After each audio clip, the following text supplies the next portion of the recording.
that out. They told me to take it out. Really? So yeah, I had it in there.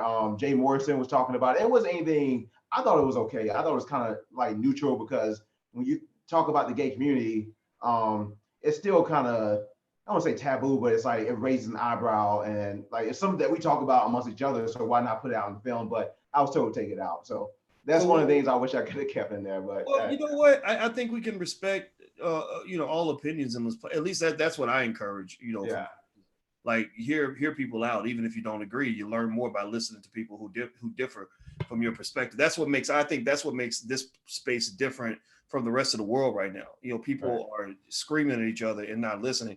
So I'd be curious to know what was your take on it? What was the sort of spin on the segment about the gay community? oh man, you're doing what I do. I produce. You just producing me right now. I get it. Yeah. It was basically saying that no matter if you're gay or straight, we still, it's a common goal of unifying as a cohesiveness. That's basically what it was. But the issue was the people that were relaying the message weren't gay.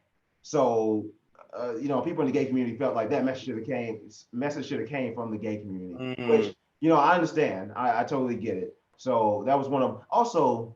I always say this though, but between you, Dixon White, Jay Morrison, I would say Jamaris and Chris Green, like you all could have had your own Melanin Code documentary.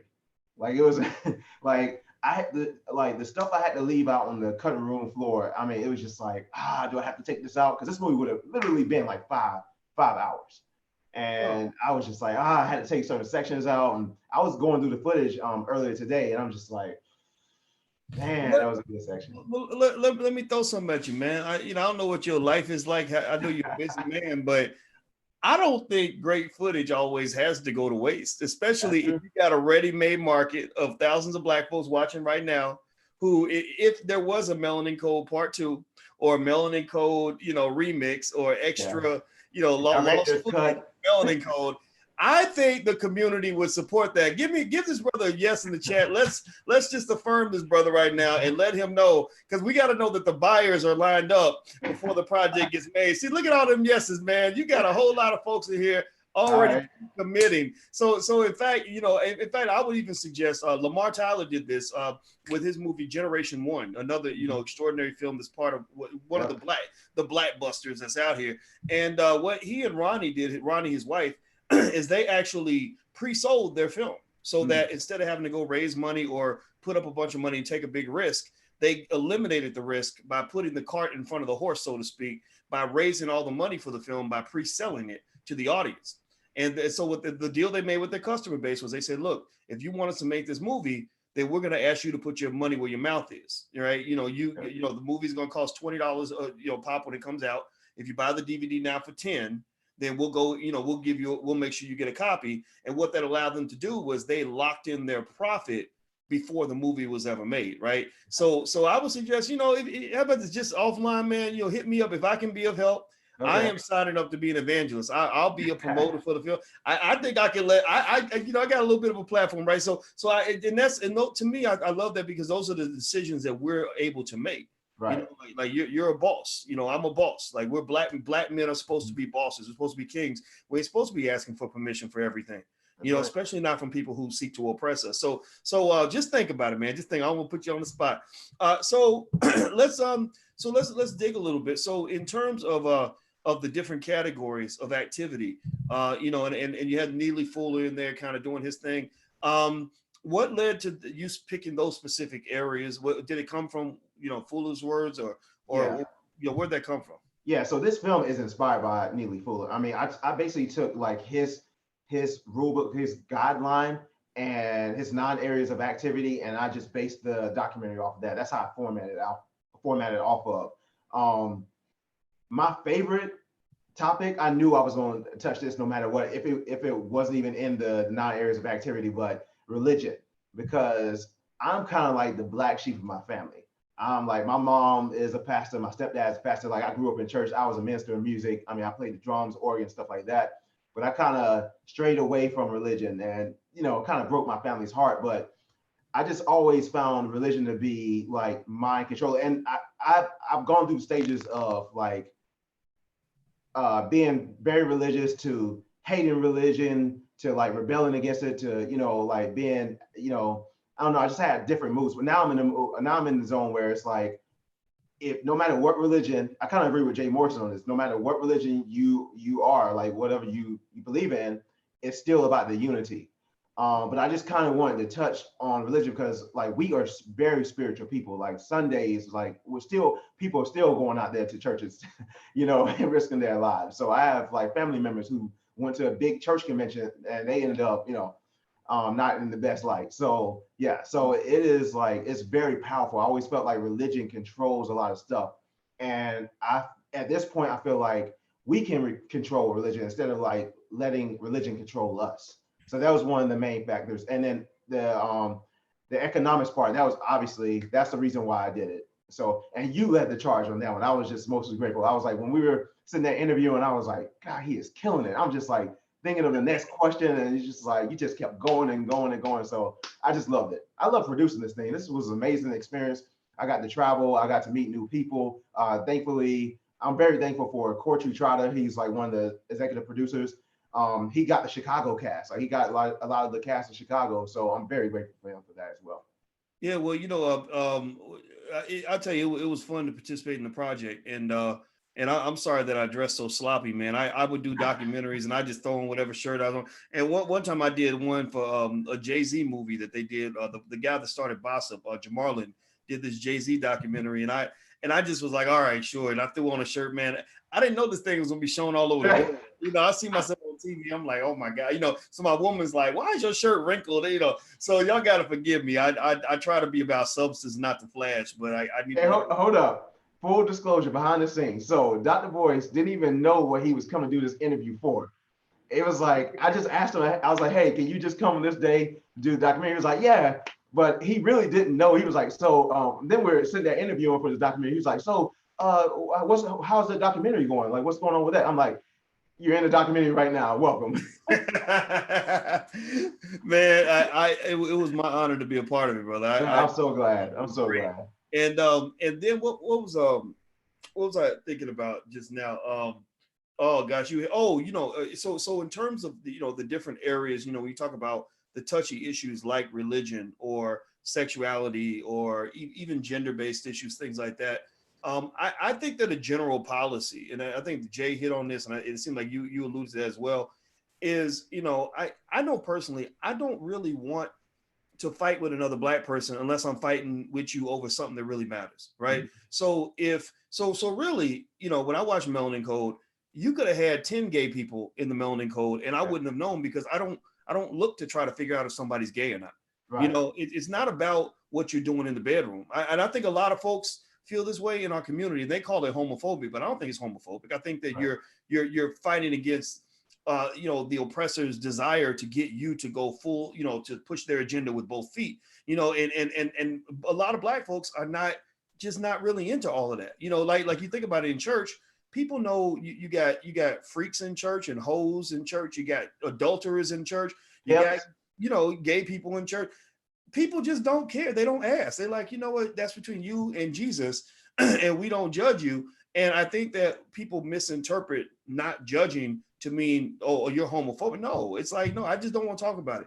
You know, and you ain't gonna make me talk about it. So and I think that's important for us as black people, because what you see is a lot of division that occurs over these, as Dr. Claude Anderson refers to as horizontal issues. You know, these issues that, you know, why should I stop being allies with another black person because I sleep with a woman and he sleeps with a man? You know, we ain't sleeping with each other, so who gives a shit? I don't care. Who cares? You know, so let me ask you this, man. What's the plan? I mean, are you plan on coming back to this project at all? Are you moving on something? Here we go. Look at Dr. Boyce, the producer. Just go. You're just not gonna let that go. Yeah, I really do want to do a second version though. I want to do a second version. Well, a second part, like Melanin Code Part 2. I feel like this is one of the films that is going to be like a cult classic.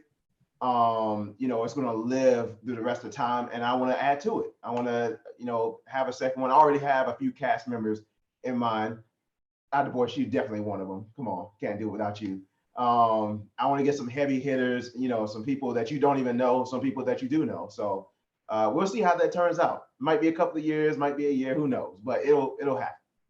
Brother, I'm gonna tell you, I think that you have a blockbuster, you have a legitimate blockbuster franchise. Everybody in the chat confirm that for this brother. Let him know. Like if he doesn't know, if you don't know now, you know. Like this is I call it it's a blockbuster because it's so well done. You're hitting on such a great set of issues. The imagery is extraordinary. I love the dollar, the money rolled up in the noose, man. I said this is on point. Like it just speaks to us, right? It speaks to us. It speaks to us as well as Medea speaks to Tyler Perry's audience. You know what I mean? But we need more than Medea, right? Medea ain't enough for the whole community. No disrespect to Medea or the people who love Medea, but this I love this as much as that audience loves the Tyler Perry stuff. So I think that, to me, I think it's a natural franchise. I mean, you built that brand. Hidden Colors, you have 1, 2, 3, 4, 5, and with Tariq's trajectory, which mad respect to Tariq for Hidden Colors. From what I understood, the first film, the investment was at this level, but then once he knew that the audience had his back, he could go to that level, and then that level, and then that level, and that's how you build a multi-billion-dollar industry.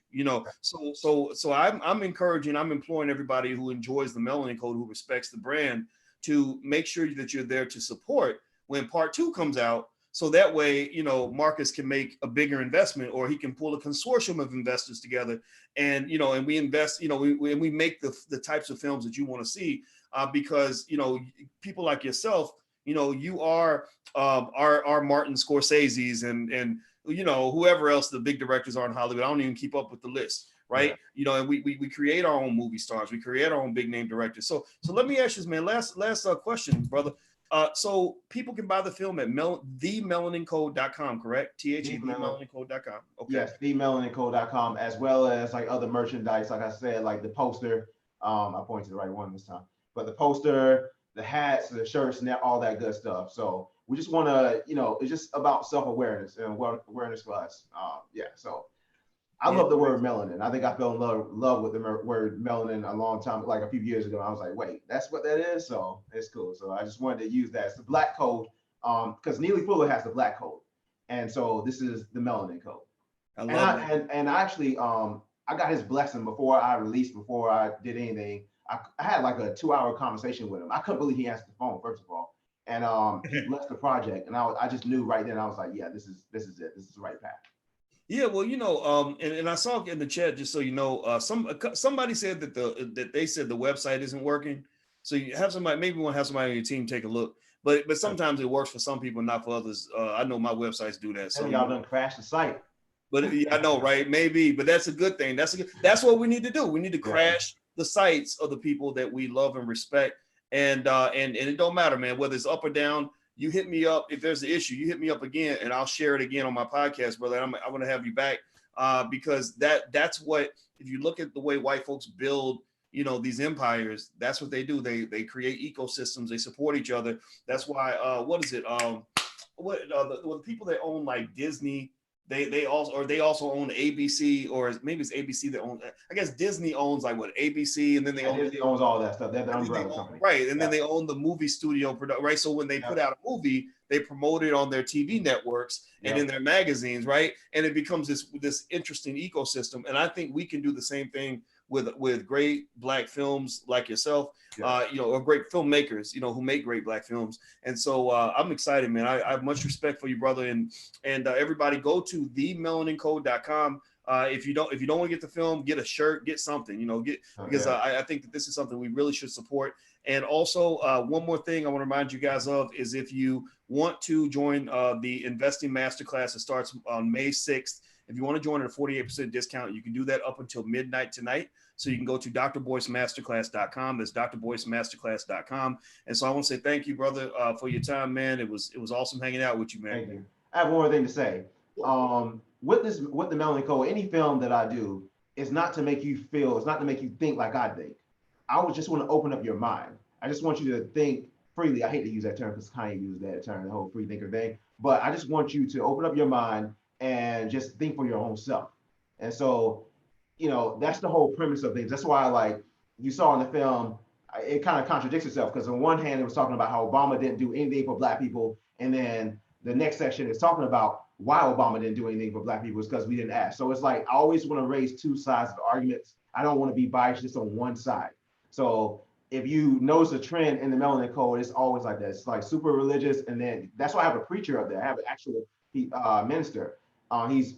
He's talking about religion and how like the Bible talks about like praying without works is nothing. It's dead. So therefore, you hear from the horse's tongue, it's right there. So, like I said, I'm just trying to make you think, and I hope you all will continue to support. All right. Well, there you go. TheMelaninCode.com, TheMelaninCode.com. So everybody go support. And also for Black Movie Night, we're going to bring some other filmmakers in the near future. I know Rick Mathis is one of them. We got a few people lined up. And our goal is to just do this regularly. It's a family gathering where we all get together and have a little mini film festival and support the films in our community and we're going to make them famous, and we're going to make them rich, and we're going to make them every bit as successful as they would be if they was out there selling out in Hollywood. We can create this in our own community. Thanks to you all, and thank you for your support of all of this. And we love every single one of you and appreciate your time very much. So be safe out here in the quarantine. Love you guys. And I'm gonna go upstairs, and my woman done made me some good chicken with some potatoes and asparagus. So I'm about ready to go eat. So y'all take care, guys. And all right, good talking to you, brother. Let's talk again soon. Thank you for everything. All right, have a good night, everybody. Bye-bye.